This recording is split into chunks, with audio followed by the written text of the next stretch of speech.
metal plates that have been cut, drilled, and grinded. 3 Schedule 40 pipes, cut to 14 inches. Gears that I had laying around the shop. 1.5 inch square stock that I cut to 14.5. 5/8 all thread, cut to 16 inches. 5/8 nuts for the all thread that go in the pipe, that then go in the gears.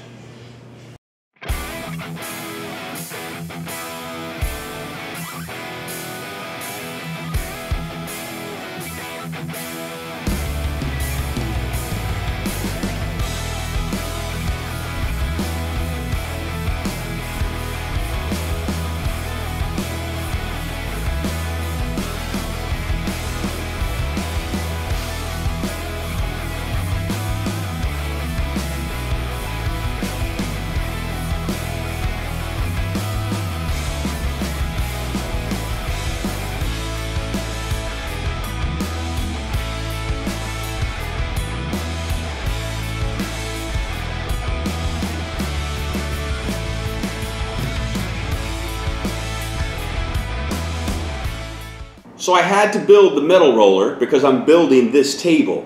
This is an industrial style table that's going to a company that's directly behind me that does video production called Synforge.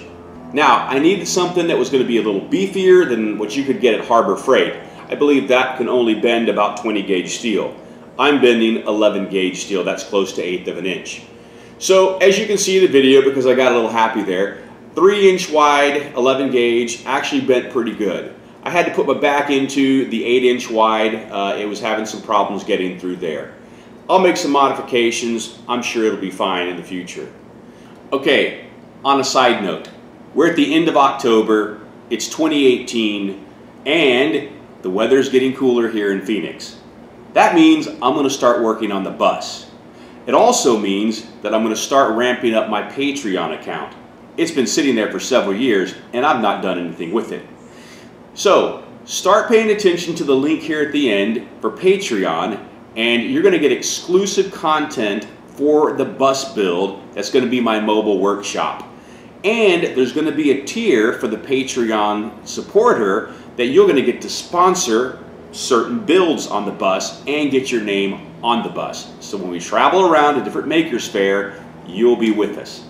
Thanks for taking the time to watch this video. It's greatly appreciated. If you haven't already subscribed, if you could do that, that would be greatly helpful. If you want to get notified when the next video comes up, hit that little bell and you'll get notified. I'm also going to start making changes here in the shop to help improve the quality of my videos. I don't know if you can tell now, but I just got one of my new LED lights in and it's shining right in my face. I'm going to try to put those up above. I've got about 6, I may buy more. But that way, kind of get rid of these nasty fluorescent lights that I have here in the shop and try to make a better quality video. So hey, see you in the next video.